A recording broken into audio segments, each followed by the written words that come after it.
RG Kar medical কলেজে নৃশংসতম ধর্ষণ এবং খুনের ঘটনা প্রায় 5 মাস অতিক্রম হতে চলল। এরকম নৃশংস বিভৎসতম ঘটনার যেমন আজকে নজিরবিহীন ঘটনা, তেমন আমরা তার বিরুদ্ধে, তার প্রতিবাদে, ক্ষোভে বিক্ষোভে জেগে ওঠা জাগ্রত যে বিবেক, যে গোটা পশ্চিমবঙ্গের গণ্ডি ছাড়িয়ে গোটা ভারতবর্ষ এমনকি গোটা বিশ্বের বুকে যে বিবেককে জাগ্রত করেছে মনুষ্য সমাজের, সেটাও কিন্তু একটা নজিরবিহীন ঘটনা। এত আন্দোলনের চাপ সত্ত্বেও আজকে আমরা লক্ষ্য করছি যে কি কেন্দ্রীয় সরকার, কি রাজ্য সরকার, কি তার সিবিআই থেকে শুরু করে আজকে কলকাতা পুলিশ, এমনকি বিচার বিভাগ, আজকে আমরা দেখতে পাচ্ছি যে সব জায়গায় একটা ডাইলামা চলছে।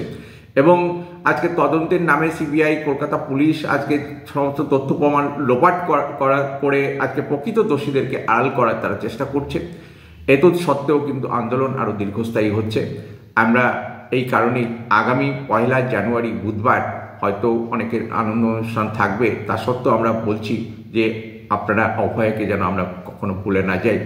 ওই দিন অভয়ের নামে শপথ গ্রহণ দিবস হিসাবে আমরা পালন করার জন্য সকলের কাছে আহ্বান জানাচ্ছি।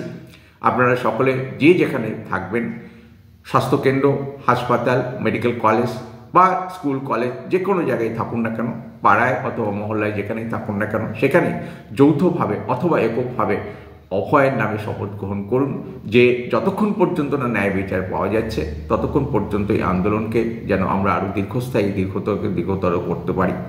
এবং ওই দিনই কেন্দ্রীয় আমাদের শপথ গ্রহণ অনুষ্ঠান হবে আরজিকর মেডিকেল কলেজে, যেখানে Cry of the our statue রয়েছে, অভয়ের আবক্ষ মূর্তি রয়েছে, তার সামনে আমরা দাঁড়াবো এবং সেখানে দাঁড়িয়ে শপথ গ্রহণ অনুষ্ঠান চলবে। আপনারা সবাই যে যেখানে রয়েছেন আগামী 1 জানুয়ারি বুধবার বিকেল 5টায় আপনারা এই জমায়েতে অংশগ্রহণ করে শপথ নিন, যাতে এই আন্দোলনকে ন্যায় বিচার না পাওয়া পর্যন্ত আমরা যাতে আরও দীর্ঘস্থায়ী, আরও শক্তিশালী করে গড়ে তুলতে পারি।